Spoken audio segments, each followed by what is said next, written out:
Howdy folks, Ed here. Welcome back to Bullnose Garage. And this is not a Bullnose, but it is my wife's car. It's a 2013 Ford Explorer. And as you can see, there's something missing. So about a little over a year ago, we went on a little vacation up to the Grand Canyon just for a couple of days. And going through Tucson, we went through some really rough construction. And then on the other end of town, we stopped to get some gas. And when I got out, I noticed we were missing a hubcap. Now, who knows where we lost this thing? It's probably on the side of the road somewhere even today. My wife looked at this and saw an annoyance. We were going to have to pay money to get a new hubcap and get it put on.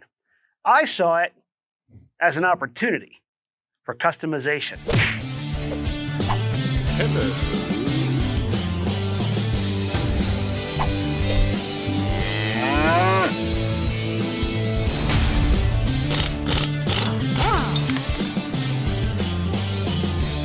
I'll be using this stuff here to achieve the look that I want for these rims, which is basically to look kind of like a police vehicle. Now, I'm not doing it so that I look like a police vehicle. I'm doing it because I like the way that black rims with center caps and trim rings look. And if you've watched any of my videos before, you already know that about me. So what we're using is this wire wheel on this big old grinder. Hopefully that'll make quick work of getting this rim cleaned up.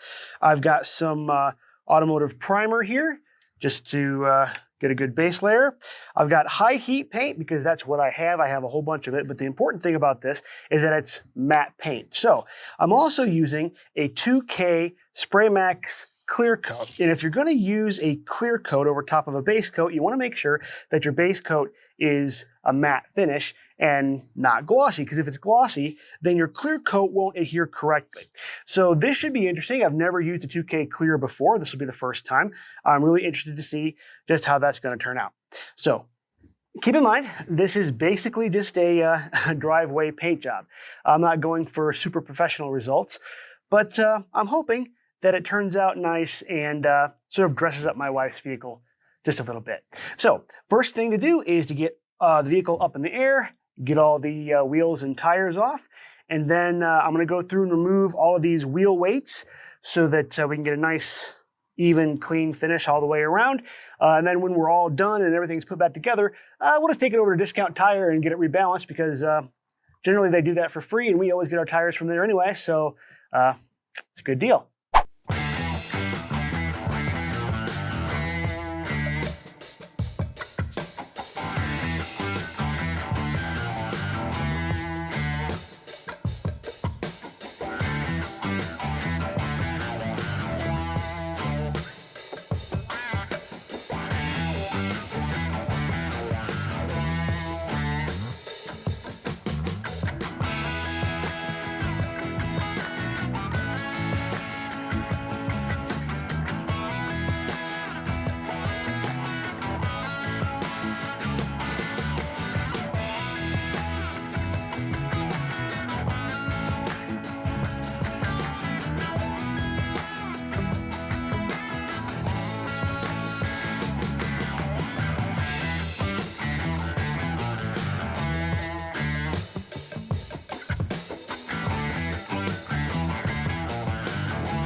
I picked up this trick from some other YouTube videos I watched about painting rims with the tires still on. They used index cards to mask off the tire by placing them in the rim, but I'm using old wedding invitations. We had a bunch of them laying around. Guess we don't have as many friends as we thought we did.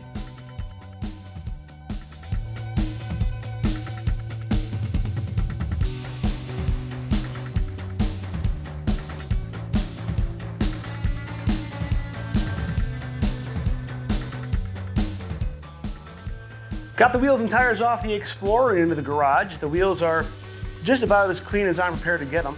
So that means we're ready to start the painting process, which means I'm going to start with my automotive primer. So the plan for this is to put down one good coat on all four wheels, and then about the time that I'm done with all four, the first one should be ready for a second coat. So I'll just do another round, get them all coated again. And then this primer is gonna need to dry for about 45 minutes or so before I put on my base coat. So the base coat, again, is this high heat black Rust-Oleum matte spray paint. And that's gonna have two coats, so I'll go around the exact same way as I did with the primer. And once the base coat is on, then I've only got about 30 minutes or so before I wanna put on my 2K clear. So you don't want the base coat to dry completely before you put the 2K clear on, because you want that good chemical bond. You want them to sort of bond together before the base coat is completely cured. So the base coat needs to be dry, but not completely cured. So if you can touch it and it's not tacky, then that's about the time that you want to put your 2K clear on. I may have a little bit more time today than normal. It's a little chilly out. It's about 60 degrees in the garage. So when I get to the 2K clear, I'll go over a little bit more exactly how this works. It's a little bit different than a rattle can because it actually is a two-part clear coat, just like you get out of a spray gun, except it's in a can. So it goes on a little bit different and works a little bit different. So we'll talk about that when I get to that point.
While I'm waiting for the base coat of my rims to dry up a little bit, let's talk about this Spray Max 2K clear coat that I got. Now I got this because it's it's a 2-part clear coat, just like you'd get out of a regular air spray gun, only it's conveniently in a rattle can. And it should provide a nice long-lasting clear coat finish to these rims, so I don't have to worry about things coming up out of the road and chipping them or giving me any other kind of problems, at least not above and beyond what you get on a normal car finish, because basically that's what this is. So I wanted this for the durability and the lasting longer than just like an off-the-shelf rattle can clear coat. So the way this works is there's this little cap on top, and you actually put this on the bottom there, hit it with the palm of your hand, and that breaks open the seal inside, which mixes the 2 parts. Give it a good shake for a while, and you're good to go. Now when you're spraying this, whenever you're spraying paint, you always want to keep your hand in constant motion. You never want to stop, and if you're gonna stop, you let off so that you don't create big splotches when you're doing your spray. But this is a little bit different than a regular rattle can. A rattle can, you go kind of quick. This, you want long, deliberate strokes, much more like you're doing a regular spray gun, because that's basically what this stuff is. If you've watched any of my videos in the past, there will have been times that you've seen me do some spray painting without a respirator. And that's either because, quite frankly, I forgot, or because I was outside and didn't feel like I needed one. But in the case of this stuff, no matter where you're at, no matter how well ventilated your room is, you want to make sure that you're wearing a respirator, because this stuff is no joke. It's serious stuff, just like the stuff that you put on a car in a spray booth. And so you'd never see those guys spraying without a respirator. You never want to spray this stuff without a respirator. I will definitely have my respirator on, word to the wise. Just, it's okay to get away without a respirator if you're doing regular spray paint for a little while, not with this stuff. So make sure you got one on.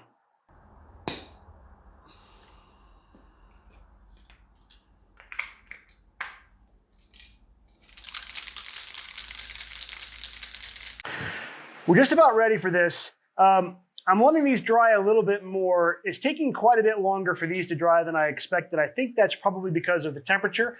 And I did put quite a heavy top coat on here. So I just want to make sure that there's no more of these little tacky spots like you can see right here. They're almost gone, and I'm just about ready to put this on. One of the nice things about matte spray paint is that you can very clearly see when it's dry and when it's not. So even though this stuff here isn't tacky anymore, it's definitely not fully cured, so I should still get a good chemical bond with my 2K clear. I just want to make sure that I don't clear over this stuff that's still a little bit wet and sort of seal in that wetness and make it so that it never dries. I'm not sure if that's even a thing, but I want to make sure that that's not a thing that I've got to worry about. So we're letting it dry. I think I probably got about 5 or 10 more minutes, and then we're good to go. Okay, here we go.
Okay, so now we'll let that tack for about 10 minutes. Do it again. Okay, here we go, round 2.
All right, got my wheels and tires all done. Back from the tire store, balanced and ready to put back on the Explorer. I think they look pretty good. For an amateur garage black rim paint job, I'm pretty happy. There's a few spots where the clear coat didn't go on real smooth, and I think that's just because of the angle that I was spraying at and just unfamiliarity with the process, but overall, I'm real happy. Out here, just about ready to put the wheels on the Explorer. I wanted to go over real quick exactly what I'm doing here. So I went out and I got some center caps from a 2002 to 2005 Explorer. Now this is a 2013, so obviously these aren't meant to go on here, but I think they're gonna look really good in the center of these black wheels. And to get these to work correctly, I had to go out and get lug nuts that actually allow for these to clip on. So these actually clip onto the lug nuts themselves. They go back here and then there's a little clip that goes in. So you have to make sure that if you're gonna do this with these particular center caps, that you get the right lug nuts. So I had to get a set of new lug nuts for all 4 wheels. But they aren't that expensive. I think it's gonna look nice. I will put the part numbers for these lug nuts and these center caps in the description of the video. You're gonna have to go to eBay probably to get the center caps, but the lug nuts that you can get from just about any auto parts store. And then once that's all done, of course, if you know me, I love trim rings. So we're gonna put trim rings on all 4 wheels. But we'll do that when everything's done. I'll save the trim rings for last because I am kind of curious how these wheels are gonna look on the vehicle without the trim rings, with just the center caps on them. Okay, I'm really looking forward to seeing how these rims finally look on this vehicle. So let's get them on.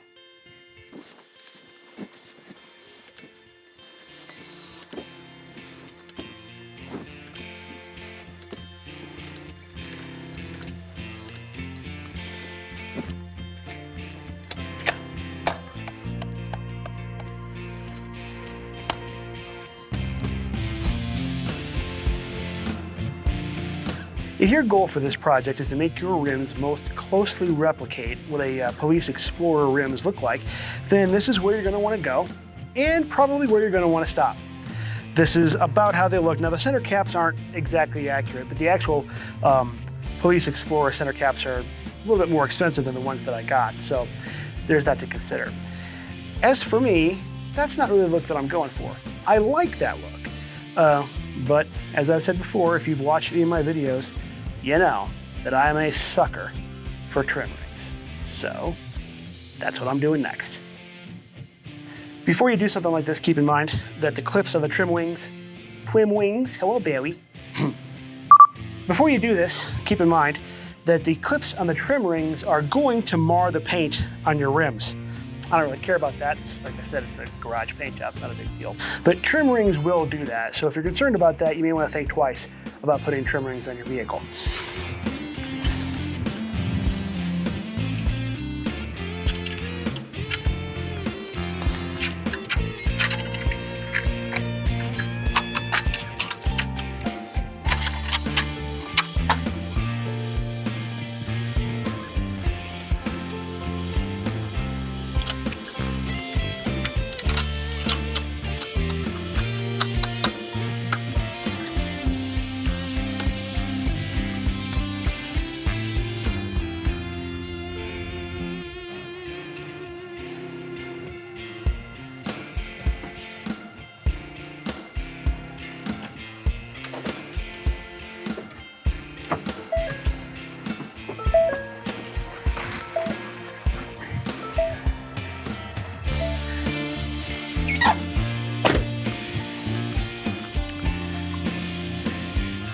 Well, there you have it.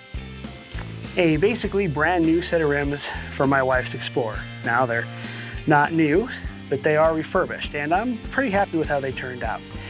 If you're looking to do something similar, then maybe you can go the same route that I went. Just an old set of steel wheels with some primer, black paint, a real nice 2K clear, and a little bit of bling on top. The nice thing about steel rims is that you can pretty much do whatever you want. They're pretty cheap. You can find them in any junkyard, anywhere, on a whole bunch of different vehicles. And if you screw them up, oh well, just clean them up and repaint them. Or get another one. It's not a big deal. And me personally, I really like the way that Steelies look, especially when they're nice and cleaned up like this. As far as my wife is concerned, she doesn't really care. She told me that I could paint pink polka dots on them as long as the vehicle runs okay and is safe. And as long as all four wheels match. Well, at the very least, all four wheels match. And I really like the way it looks. As always, guys, if you have any questions, comments, concerns, gripes, internet ramblings, stick them below. Thanks again for watching, and we will see you next time.